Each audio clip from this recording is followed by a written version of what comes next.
quarantaine soit multiplié au niveau de toutes les mairies de Nouakchott, au niveau de toutes les mairies de la Mauritanie. Les nombreuses personnes consultées remercient la commune de Tavarzene de cette noble mission avant de demander aux autres communes de faire la même chose pour rendre service aux plus démunis.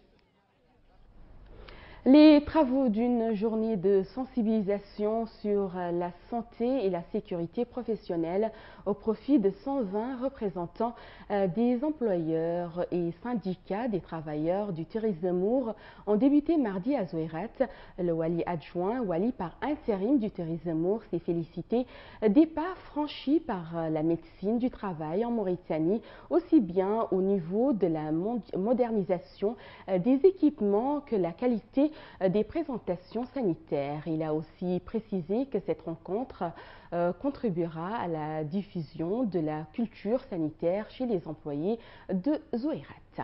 Le programme alimentaire mondial des Nations Unies PAM se réjouit de 400 000 €, environ 438 800 $ du service d'aide humanitaire et de la protection civile de la Commission européenne qui permettra à l'agence onusienne de maintenir son aide alimentaire auprès de 50 000 réfugiés maliens du camp de Mbera pour les prochains mois.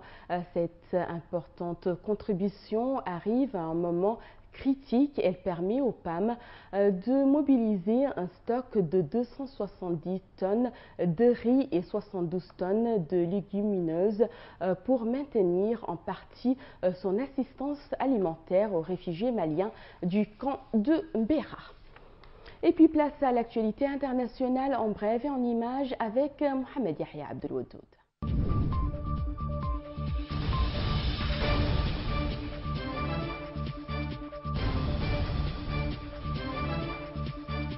L'attaque de Sévaré au Mali est signée.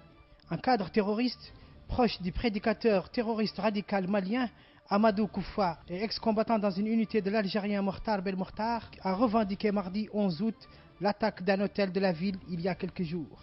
La main de Dieu a guidé les Moujahidines à Sévaré contre les ennemis de l'islam. 15 cafres infidèles et leurs complices ont été tués, a déclaré ce cadre terroriste Souleymane Mohamed Kenen dans un bref entretien téléphonique avec un journaliste de l'AFP à Bamako. Le député de l'opposition Ousmane Gawal Diallo a été écroué lundi pour des violences contre le PDG d'une société de vente de véhicules. Il dit être jugé rapidement en procédure de flagrant délit, mais son parti l'UFDG réclame déjà sa libération. Ousmane Gawal Diallo, député de l'Union des forces démocratiques de Guinée, IUFDG de Cellou Dalein Diallo, a passé sa première nuit à la maison centrale de Conakry lundi 10 août. Il a été placé sous mandat de dépôt la veille au soir par le parquet du tribunal de première instance de Mafanko, banlieue de Conakry. La police a procédé à des dizaines d'arrestations à Ferguson durant une nouvelle nuit de confrontation malgré l'état d'urgence instauré lundi dans cette ville du Missouri, théâtre de violence lors de l'anniversaire de la mort d'un jeune noir tué par un policier blanc. Des dizaines de manifestants ont montré leur colère en jetant des bouteilles et des pierres sur les forces de l'ordre, souvent casqués et protégés par des boucliers transparents. La police a riposté avec du gaz poivre et en procédant à de nombreuses arrestations. L'offensive des rebelles pour établir une zone de sécurité dans le nord de la Syrie n'a pas encore débuté. Mais l'État islamique, il la cible déjà. Dans la nuit de lundi à mardi, un groupe d'une vingtaine de terroristes s'est infiltré dans la ville de Mar'a, à mi-chemin entre Azaz, à la frontière turque, et Alep. Après plusieurs heures de combat, les rebelles ont fini par les encercler. Acculés, 4 kamikazes se sont fait exploser selon une agence de presse locale. Au moins 25 rebelles ont été tués, d'après l'Observateur syrien des droits de l'homme, l'OSDH. Après l'accord trouvé mardi entre Athènes et ses créanciers, Commission européenne, Banque centrale européenne et Fonds monétaire international, pour un troisième plan d'aide d'un montant environ de 85 milliards d'euros sur 3 ans, un nouveau marathon va démarrer. Mais celui-ci devra se courir à un rythme plus intense, car le calendrier s'annonce très serré. Le Parlement grec, qui interrompra ses vacances pour l'occasion, devra en effet adopter, probablement jeudi 13 août, le projet de mémorandum encadrant le déblocage du nouveau prêt, ainsi qu'une salve de mesures prioritaires, c'est-à-dire de nouvelles réformes et des coupes budgétaires.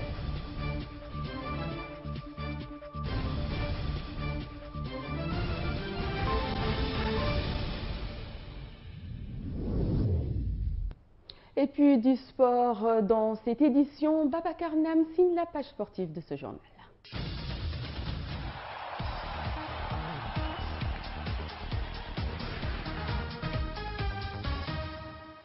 La sélection U20 de Mauritanie effectuait son entrée en lice dans le tournoi du Cotif 2015 ce lundi contre l'Arabie Saoudite, sous les yeux du sélectionneur national Corentin Martins. Les Mourabitoun juniors avaient à cœur de bien démarrer leur campagne en récoltant les 3 points, mais face à des faucons revanchards après leur défaite 1-0 devant le Mexique samedi. Les protégés de Sidi Ahmed Rassoum ont dû se contenter du partage des points. Jean-Michel Aulas a beau assurer le service après achat avant même l'officialisation du transfert de Mathieu Van Buena à l'OL. Le président lyonnais aurait bien du mal à garantir l'international tricolore un accueil enthousiaste de la part du public du stade de Gerland. La faute à ses 8 saisons passées sous le maillot d'un autre olympique, celui de Marseille, qui rend de plus que sur concept certains supporters des Gones.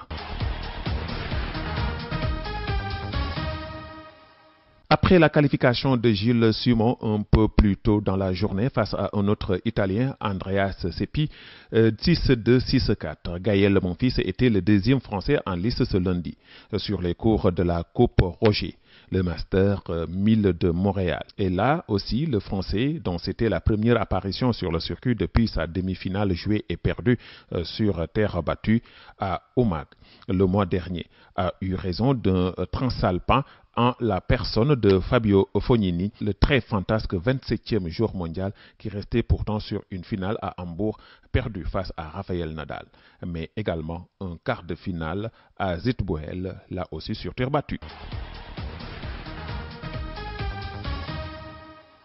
Derrick Rose sous le maillot américain en compétition officielle appartient sans doute au passé, en déclinant l'invitation de Time USA pour le stage de Val Vegas. Le meneur des Blues a probablement dit adieu à l'équipe nationale. C'est une certitude des Jeux olympiques de Rio, la présence lors du mini-camp d'entraînement de Saint-City du 11 au 13 août étant obligatoire pour être sélectionnable. De 3 secondes. Laurent Boyle, pourtant deuxième, ne peut se constater l'écart entre Ledecky et les autres, terminant à plus de 10 secondes de la championne. Avec son quadruplé 200, 400, 800 et 1500 mètres, la nageuse de 18 ans entre dans l'histoire en individuel.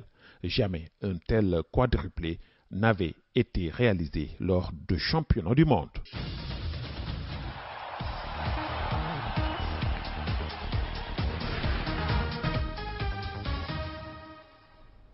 Et c'est cette page sportive signée Babacar Nam qui met fin à ce journal. Merci à vous, chers téléspectateurs, de l'avoir suivi. Merci à toute l'équipe technique et rédactionnelle qui nous ont permis de suivre ce journal. Mention spéciale à Babacar Nam, Mamadou Sall et Rabat. Tout de suite, le rappel des titres. Des consultations gratuites offertes par les responsables de la commune de Tavrarzena aux plus démunis.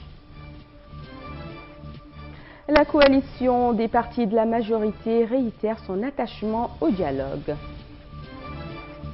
Et puis l'actualité hors de nos frontières nous a mené au Mali où l'attaque de l'hôtel Byblos la semaine passée dans le centre du Mali a été revendiquée par un proche du prédicateur islamiste malien Amadou Koufa.